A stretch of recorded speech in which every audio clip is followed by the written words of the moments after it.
All right, let's take a look at lab 4. Should be a pretty quick one here, but let's take a look.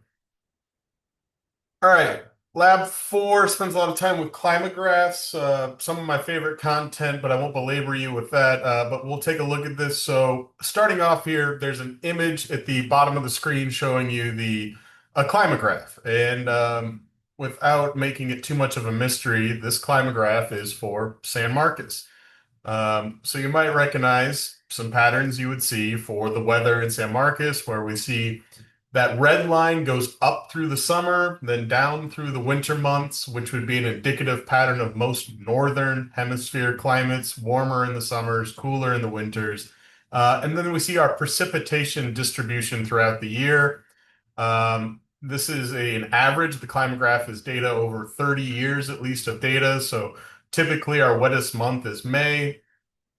Given the current events, we might see a different climograph if we were just to do 2025 up till now.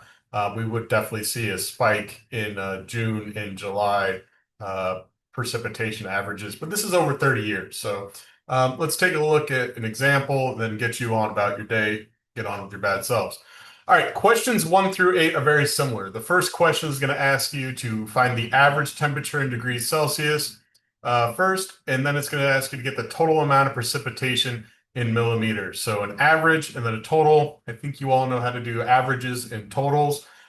So let's just look at those. The average, this is rounded to the nearest whole degree for the average. So the average annual temperature, this is for question 3, but question 1, 3, 5, and 7 are all the same, it's asking you to do the same thing.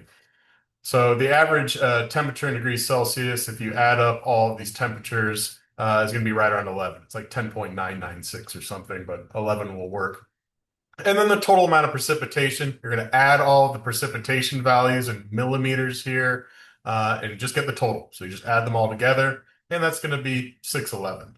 And then what hemisphere this is in, think about how I talked about San Marcos sees that climograph where warmer in the summer, cooler in the winter. That's usually a good indicator for it being in the northern hemisphere for our summer and winter. So if we look at the temperature, it's pretty cool in January and also in February. Then it rises through the middle months between those two. So we know that this location is going to be in the northern hemisphere. Now, the next question will ask you, like question 4 or question 2, 2, 4, 6, and 8 will ask you to create the climograph. You're provided with this image on the right in the modules, a blank climograph, and you can just plug in some shapes into a PowerPoint to create these images, but you can go about however you want to, but this is how I did it. This might be the harder, not smarter, but route to do it, but this is how I did it. So start with our precipitation to identify that on your climograph on the right. That is the millimeters. So take the values and then you're going to plug them in.